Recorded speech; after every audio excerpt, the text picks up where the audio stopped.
you open it just a little bit, and all the furies come pouring out.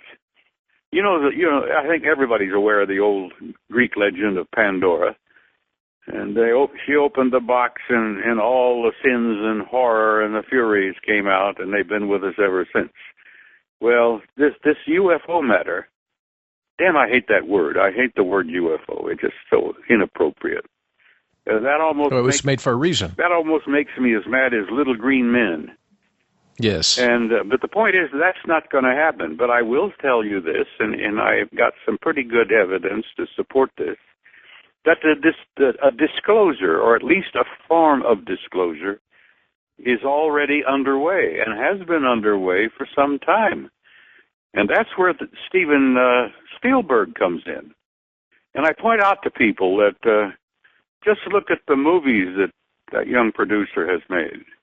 First of all, E.T., and then look at Close Encounters of the Third Kind, and then look at the War of the Worlds. Look at the series that he put on called Taken. Taken, absolutely. Wonderful. That was on television, I guess, for a number of weeks. Yes. And that, to me, is a form of what I call a subliminal disclosure.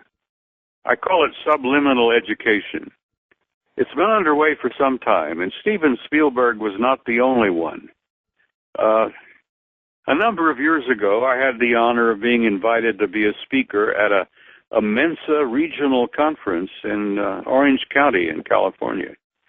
Oh. And I went over there, and I was a speaker at this Mensa conference, and the guest of honor was Chris Carter. The X-Files. Who was the young producer, director of the X-Files.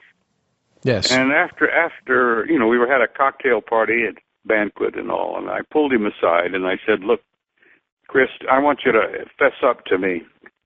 I've been watching your series, and I'm fascinated. Some of your stories are pretty damn good. Some of them are not so good. But I said, you guys have presented 2 or 3 stories over the years that are absolutely right on, and they involve highly secret, highly classified government events. Now," I says, "where the hell are you guys getting this information?" I says, there were 3 in particular that I pointed out to him that I happen to know were classified and were still classified. And here they are being demonstrated on the X-Files. And I says, "where are you guys getting your storylines? Where's this information coming from?"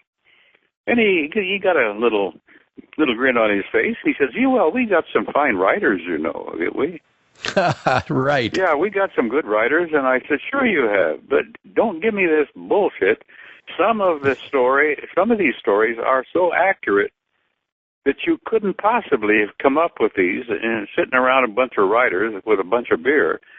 I says, "You're getting input from somewhere, young man, and I want to know where." And he got a big grin on his face, and he says, "Hey, stay tuned.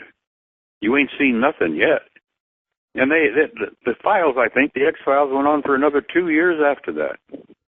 Well, it lasted 10 years. One of my favorite TV programs. But yes, I think those writers probably had a very good Rolodex of important people to call to feed information. And what you said is so true. Having Hollywood and science fiction mixed with reality, it's disclosure, subliminal disclosure, as you call it, but there's a purpose. Because if we ever say, well, that's disclosure, but then people say, yeah, but it's science fiction. So you muddy the water, and you can never have true disclosure. Is that not true? Well, I think what you may have after time is you're going to have a cumulative effect. I think that you're going to have, first of all, well, what is it one of the famous physicists said some years ago? I think it was Max Planck. Max Planck. That true scientific progress is measured at one funeral at a time. Exactly. And people stop to realize what that means. That means that the old codgers die off and the young and new generation comes along, and they have open minds and new research and new findings, and then you have progress. And Mel, I think that's probably what's really happening here with this matter with the extraterrestrial presence. The story is so damn big it impacts every aspect of human life on this planet.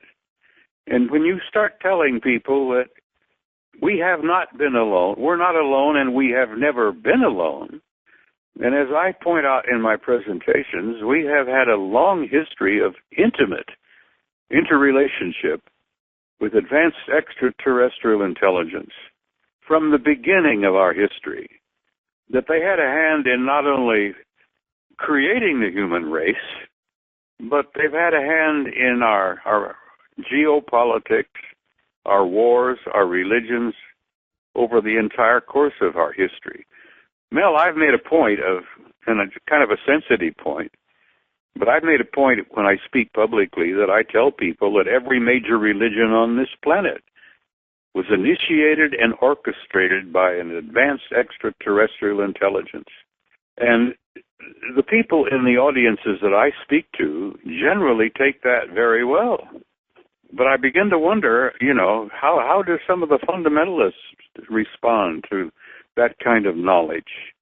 It's a sensitive subject, Mel. You have to tread very carefully. I jokingly say that when I speak publicly, I always check to see if there are windows and doors that I can get out of right when the riot starts, Exactly. Absolutely. And, let me just tell a story. Many may not know this fact, but I think it's important, like I said. Many people just remain silent about their interest on the UFO topic while at work. I was one of them when I used to be in the corporate world. Not only did you have a distinguished 27-year career with the U.S. military, you also worked for the government, specifically FEMA in Arizona. At one point, you were going to be promoted, but the promotion did not come through, and you thought it could have been your age. But you sued and won a very highly publicized lawsuit and found that the sheriff stated, quote, "Here is a person," and this is the sheriff, folks, speaking about Mr. Dean. "Here is a person who, in my opinion, has an unusual belief. I'm not saying a person can't believe whatever they want to believe, and there are a whole lot of well-thought-of people, scientists included, who happen to believe in UFOs. I don't happen to be one of those people, and in my judgment, I'm not saying it detracts, but it's just something I wouldn't want my organization to be associated with for a variety of reasons," unquote. The sheriff, a man who you respect, admired, and someone who you worked for a number of years, stated that the primary reason for not giving you the position was because you were involved with UFOs. You were brave to take this matter to court. What can you tell those out there who may be going through the same scenario? Oh, you amaze me. You quoted the sheriff's comments verbatim. Yeah, that's right off the legal documents. That's exactly what he said. Yes. And my attorney, yanked him up one side and down the other. I got one of the meanest attorneys in Pima County, and this young guy got the sheriff and pulled him in and got him to open his mouth and admit that. And then when that came out, Mel, we went national. I don't know whether I was on hard copy, for God's sake. Yes. All across the country, and I was in the National Enquirer, I think, 3 times. And that litigation, Mel, went on for 2 years. And it cost me $20,000 I didn't have. And, I had to go in debt. And then 2 years of litigation. And finally, the county attorney took the sheriff aside. And he said, "Dupnik, you damn well better settle with Dean, or if he gets us in front of a jury, it's going to cost us several $1 million." Yes. And the county then decided probably the wisest thing to do was to settle with me. But it took 2 heartbreaking years. I mean, that was a stressful time for me. And after it was over with, I got the job, I got the back pay. I also got $100,000, what they call tort damages. Yes. But after it was all over with, I went to the sheriff and I said, "Look, Clarence, I can't work for you anymore. I don't trust you. I think you're basically a dishonest man." And I said, "I'm out of here." And that's when I retired. And that's when I really went public in a big way. I mean, I've been speaking openly and bluntly about this subject ever since.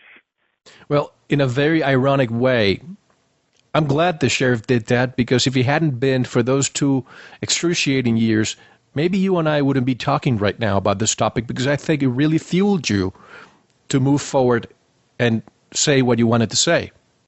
Mel, I've been accused of being courageous, and I don't say I'm a courageous human being. I'm just an average guy. I spent 27 years in the military, and I served in 2 wars. I've been in combat both in Korea and in Vietnam, and I got my scars and my wounds, and not all of them were physical. A lot of them were psychic. But I don't think of myself as a courageous or brave person. But damn it, I have a point. I got angry, Mel. I think that's the thing that really ticked me off. I got angry not only at the sheriff, but I got angry at the government that has been lying to its people. And I think that anger is what really kicked me off and got me started. And I'll be honest with you, I'm still angry. When I go off to, Burbank tomorrow, I'm going to be discussing that anger. And I'm going to be asking those who are in the audience and watching or listening to me, damn it, get angry yourself. You people don't have to take this garbage. You have to stand up and insist and demand some things that you cannot allow them to continue to lie to you for the next 500 years, and they damn well would. Sounds like the phrase from the movie Network. I'm mad as hell, and I won't take it anymore. Yeah, that was a classic scene, wasn't it? Right. Well, I guess that kind of, describes me a little bit. You, having had, quote-unquote, a cosmic top-secret clearance in NATO, how do you feel we can reconcile the intelligence community's exclusive, quote-unquote, need to know with the public's right to share in that transcendental knowledge? It seems that everything is held secret for national security reasons. Does this transcend beyond national security? Well, Mel, there's a young man that I have a tremendous respect for by the name of Richard Dolan. Absolutely. Now, Rich Dolan has written the 2nd volume now of what he says will be a 3-volume series of a book he calls UFOs and the National Security State.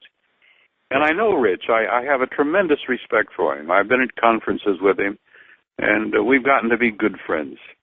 And I want to tell anyone who's listening out there that they've got to read Richard Dolan's books. The 1st volume was dynamite, and the 2nd one is even better. And then he's planning a 3rd to bring us up to date. And his expertise and his skill as a historian is superb. He's got material in there that cannot be denied. And I advise your listeners and your viewers to read Dolan's